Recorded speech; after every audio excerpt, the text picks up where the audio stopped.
welcome back to another fresh edition of the Missing Link right here on Flow 94.9 FM Omari, the Flow of God on stage. Okay, right about now it's 2 minutes past 4 p.m. and we are set for yet another refreshing episode of the Missing Link. What is the Missing Link? The Missing Link is a drive of the Hard to Build initiative, an NGO whose primary aim is to drive a holistic development of the youth. Founded by Onyera Fuachuko alongside Reverend Father Augustine Obi. Today we're going to be doing a spin-off, more like a sequel, with following last week's program. Of course, last week's topic was about Nigerian youth and how they were the heroes of the just concluded 2023 polls. That was the part one of it, and we spoke to Namaka Okafor, Makisha Battle. Today we're going to be doing a spin-off, a part two of the same topic, because of course the elections will remain trendy in Nigeria till God knows when. So we're going to keep talking about it, going to still keep creating awareness and giving honor to whom honor is due. We already have Reverend Father Augustine already with us, and I'm about to introduce him right now. Father, good evening. How are you? Good evening. How are you? Good evening, listeners. Good evening. It's a pleasure to be on air once again. Yes, it's a pleasure. This is the aftermath of the elections. I don't think you've been a guest on the show since the election, since the governorship election. But I'll be following things up, haven't I? So as compared to reports and happenings of the governorship election against the happenings of the presidential and national assembly elections, what can you say about the both days? I mean, we know that the governorship was postponed to a new date. What can you say, the road leading to the elections, pre-election, the election day, and of course post-elections? If you're asked to talk about it, what can you say? Well, interesting. Even leading up to the election, Nigeria was heated up, and today, notwithstanding the side of the spectrum, anybody falls into. I think we can't deny the fact that the 2023 Nigerian elections, both the presidential election and the governorship, House of Representatives, and the House of Assembly elections had a clear hero, and that hero is the Nigerian youth. And why? Why would you call Nigerian youth the hero? I call them hero because they challenged the status quo. Nigerian youth challenged the status quo. They used this opportunity again and again to reinforce, as I've always said, there is this creative energy about Nigerian youth in general. There is this vibrancy about them. I think it was what they brought, these two inherent gifts in them that they brought to bear during this election. And kudos to them. Kudos, people talk about even the obedient movement and how also they challenged the status quo, how they heated up, the whole place, and again took Nigerian electorate back to the drawing board. I don't know, Dara, did you see that during the election, most of our political leaders, when they went to cast their vote, they actually queued up. Most of them queued up. I saw a lot of them who queued up, who followed the line, and that should be the case. And that was one of the advantages, the merits of the creativity, the vibrancy, how the Nigerian youth were able to reassert those inherent gifts that they have, and that was what made them the hero of this election. That was it. And again, when we talk about the youth, they are not just the future. The youth are the now. They are the Nigeria of now. And so we need to come back again and again to reassert who we are, to change things. And again, see, let me tell you, whether the election went your way or my way, the reality is that the change has started, and that's what I believe in. Yeah. That's a very very nice rundown from you. So let us even talk about these heroes that we have been able to create out of the last election polls youth, of course, beginning from the massive collection of PVCs to the optimism, to the enthusiasm that they went to the ballot with. Do you think that the elections met the expectations of these heroes? Well, see, look at it. See, you gotta put a lot of things into perspective. Change does not just happen. Yeah. So, an instance. I think that's the problem. Okay, so sorry, Father, I'm not really asking about the results. I'm only asking about the process that brought about the results. Yes. Do you think it was something that, of course, the INEC meet up with the expectations and the promises that they gave to the electorate? Well, look. I think it is apparent. It was obvious that the process was truncated, and it was obvious that there were a lot of irregularities in the election process. But look, that is not. I much as we look at the process, I think we also have to look at the positives that we derived that came out of the election. And it's obvious now that a lot of these contestants have gone to court to challenge the results. Notwithstanding the billions of naira that were pumped into the election again and again, I've been disappointed Nigerians.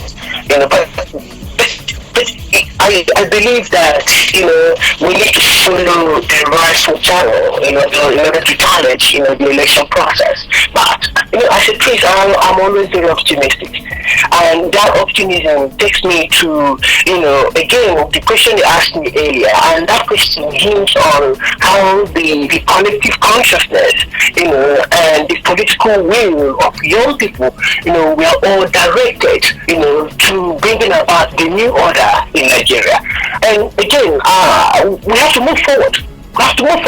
And to move forward, we have to, take to the line of justice. And we have to leave it up to the court of competent authorities to do the needful, as Nigerians would always say. But going forward, we need to learn from the past in order to better the future for Nigeria. So how do we do that? Again, it is taking the positives from the last election, and to believe that change does not happen in an instant. It doesn't happen in an instant, and we have started this change, and I believe the next election will be better than 2023 election. And I want Nigerians to, especially the young people, even the process, was not what we expected. Well, we need to learn from it. We need to analyze the process, and that's what we're doing at the moment. So, and we need to move on. And to do that is to challenge it, and that's what we've left in the competent authority for them to do. So, again, kudos to Nigerian youth for challenging the status quo, for challenging the collective consciousness and the political will of the old order in order to bring about the new order. So we will leave the process, we will analyze the process and leave it in the hands of the competent authority. And I ask Nigerian judiciary again to do the needful, to again reassess who they are, to prove that they are the last hope of the common people. All right, thank you so much, Father, for that very, very accurate rundown. It's 11 minutes past 4 right now, and we are joined by the president of the Progressive Abia Youth, Daberechi Ekejoba. He's on the line at the moment. We're about to speak to him. Good evening, Daberechi. Welcome to the show. Good evening, my dear, and good evening, everybody listening to us. Happy to join this conversation this evening. All right, Daberechi, like I always say, whenever we have to chat on Flow FM right here, you are like a front runner. You are a frontliner in the activities of the youth. You're somebody who a lot of people will listen to, especially people in your age bracket and whatnot. So the elections have come, and they have gone. What are you as a person, not you right now as a group or youth leader, you as a person, what did you take away from that process down to the end of the results, from the presidential down to the governorship? Or let's do it in bits. Let's do the presidential and national assembly first. What did you take out of that particular process down to the result announcement? Well, what I take from the whole process is the positive. The positive is the fact that with the introduction of technology, Nigerians can correctly and accurately access the voting strength of every region. And again, it shows the importance of technology in our system. So you could see that during the presidential national assembly elections, no state in Nigeria polled up to 1 million votes for any candidate. But before now, you find that states like the KKK state, Kaduna, Kano, will always churn out millions and millions of votes for candidates. But with the introduction of technology, some of those manipulations orchestrated by politicians was dealt with. And so that's a positive. And another positive is the participation of young people. Nigerian youths participated actively in the election, and in doing that, they've shown the political class that is no longer business as usual. And with that outcome, I believe that those who emerge through that election will do things differently, knowing that the people are much more aware now, and they are much more interested in participating in elections in Nigeria. All right, we'll be right back after the short break. We are speaking to the president of the Progressive Abia Youth, Daberechi Ekejuba, alongside Reverend Father Augustine, will be on how the youth are the heroes of the just concluded 2023 general elections. After the short break, of course, we'll be back. We have a message for you, our listeners. So make sure you go straight to the Facebook page of Heart to Build Initiative. The Facebook page is HEART to the figure and build, all typed together, space initiative. Follow us on the page. Thank you very much. And of course, on the last post there, go and drop your comments. We're also live on Facebook at the moment on Flow 94.9 FM Umahia, Flow space 94.9 space FM space Umahia for your viewing pleasure, especially those of our listeners outside Umahia. A short break. We will be back to continue this program. Stay with us. Okay, we are back. It's 15 minutes past 4. This is still the missing link right here on Flow 94.9 FM. We're still speaking about this is like a follow-up of last week's topic, more like a sequel, right? About how the youth of Nigeria are the true heroes of the just concluded general elections. Now, before we get back to our guests, we have a special message for you. We want you to go straight to the Facebook page and drop a comment there about your experience in the just concluded elections. Please do not use foul words, no abuses, all right? So just say your own personal experience. How was the process for you? If you're a first-time voter, we would appreciate that you mention that while commenting. Say, oh, I'm a first-time voter and this was it. It was seamless or it wasn't seamless. This happened or this didn't happen. Please avoid abusing any party, okay? Thank you very much. All right, moving on, we are speaking to Daberechi Ekejuba, the President General of the Progressive Abia Youth, alongside Father Augustine Obi. Daberechi, so the next thing I want to find out now is, I know that it is quite, some people might say, oh, it's too early to start talking about 2027. Do you think moving into 2027 we are going to still be talking about voter apathy? Because that is something that a lot of that took place a couple of weeks ago and achieve a better outcome. So voter apathy is there, but then with the advent of technology, like I've mentioned before, and the fact that the youth are getting much more interested in the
what I mean by that is, if you look at the outcome of the election and the reactions that followed across all the 17 government areas, you find that the outcome of that election that took place in Abia was a reflection of people's votes at the polling unit and the political aspirations of the people. So I believe that with that outcome and also similar occurrences in places like Kano and other states, INEC can leverage on that to keep on,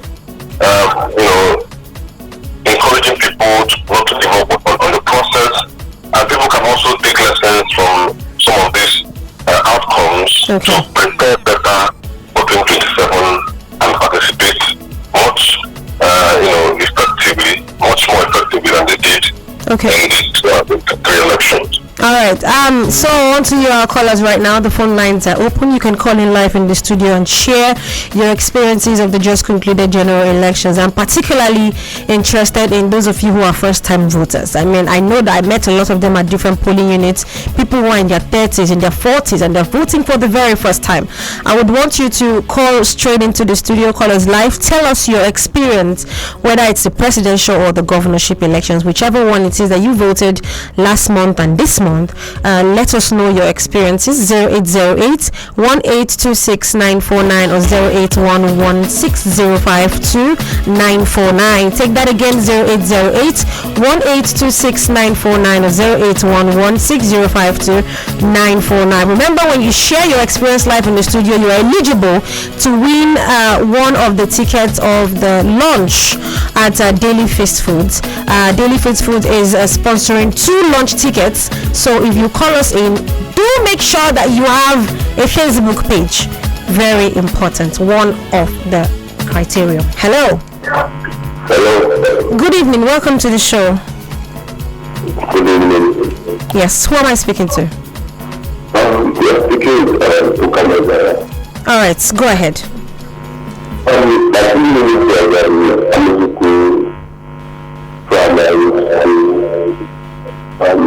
The election we had a particular place, and I made sure it was counted and everything that was uploaded was real. But I went to the file and I checked it.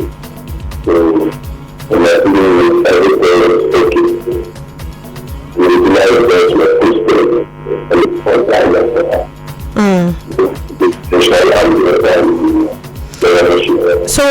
So the process to casting your ballot, was it an easy one? Did you have to struggle your way to vote, or did you just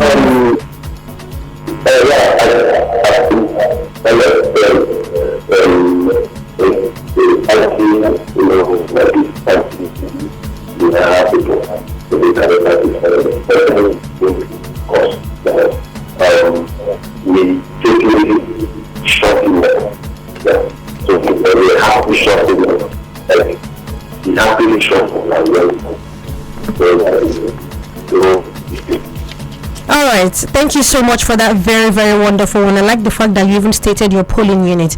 All right, are you on Facebook? Huh? I didn't get you.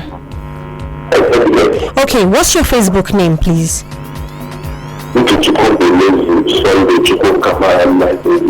Ikechukwu. Okay, Uchechukwu. All right. I just have Uchechukwu, so let me work with that. All right. Congratulations, you've won yourself a ticket for a free lunch at Daily Feast Food. You know where that is, right? All right, beautiful. Okay, so you're going to go to our Facebook page now. Hearts to Build Initiative. Okay, you know how it's spelled? Yes, HEART. Okay. Then the 2 is the figure, not the word. 2 and build. Had to Build Initiative. All right. There's a last post on that Facebook page. Drop this comment. Drop your experience you just narrated to me. The way you did it beautifully. Drop it as a comment on the Facebook post. All right. Okay. How to do it? your experience at your polling unit that you just narrated to me, just drop it as a comment on the Facebook post. Okay, I'm saying what's the name of the page? Okay, do you have a pen and a paper with you? Yeah. HEART. Okay. No space. Use 2 as in the figure 2, not TWO. 2, the figure. Okay. Next to the 2 without space, build. BUILD. Okay. Then after that, space, initiative. Okay. The last post on that particular Facebook page, drop your comment there, alright? Okay, thank you. Okay, just before we take one more call, let's quickly speak to Father Augustine. Father, there's something I really want to get your own view on. Do you think Nigeria as a country, do you think we were ready to employ technology in voting? Do you think we had what it took to use and be able to utilize every single effect of both the BVAS and the IREV? Do you think we had gotten to that level, or did we just run faster than our shadows and everything went into ruins? What do you think? Thank you so much. That was very, very germane question. The direct question. Knowledge was the institute or the people that devised technology. So some of us in Nigeria. Oh, okay. Network is not being very friendly now. We're going to let Father Augustine go. Unfortunately, the network is not being very, very friendly now. So I will just throw that question back to Dabechi. Dabechi, did you get the question, or do I repeat it? Yeah, I did. Unfortunately, I was not able to hear. Okay, so please let us, in just maybe 1 or 2 minutes, was Nigeria as a country, were we ready to use the BVAS, in fact to employ the services of technology in an electoral process? Were we ready? Did we have what it took, or did we just run faster than our shadow? Well, my answer will be resounding yes. I believe that as a country we have what it takes to drive any issue, especially when it has to do with tech. Nigerians are doing exploits in the tech industry globally. I can refer you to Waterwave and others doing exploits in the tech industry. So we have the necessary intellect. Don't forget also that Mr. Chidi, who was at the INEC ICT, did a whole lot of work to ensure that this technology was introduced, and the whole nation bought into it. Recall as well what transpired during the passage of the 2022 Electoral Act. This electronic transmission was the subject of very hot debate at the National Assembly, and Nigerians across all parts of the country supported the idea of electronic transmission and use of technology. So yes, we are right to employ technology in our electoral system, or rather deploy technology to our electoral system, but the only challenge there is the human aspect of it. No technology works in isolation. Every technology requires a human dimension to function, like your vehicle, your car. Without a driver, it won't work. So the human part of it will not really gotten to that point of maturity and transparency, where people who handle this technology will handle it efficiently. But outside that, I'll say a resounding yes again that Nigeria as a country is more than qualified, more than ready to deploy technology full scale in the whole electoral system. Alright, thank you so much, Dabechi Ekejoba. We're about to let you go now. Thank you so much for being a fantastic guest on today's show. Always a pleasure to speak with you. All right. Okay. So we're going to be having the final words from Father Augustine Obi. Father, so let us get 30 seconds or 1 minute encouragement from you to the heroes of the 2023 general elections. Okay, I just said to Nigerian youth that a friend of mine told me the other day that in spite of the billions of naira that were pumped into the Nigerian election, 2023 election, that what really worked was the vibrancy, the political consciousness, that came from the Nigerian youth. My advice to them is to keep the flag flying, to keep hope alive, to keep believing in the system, and to keep pushing forward. It will only get better. That's my advice.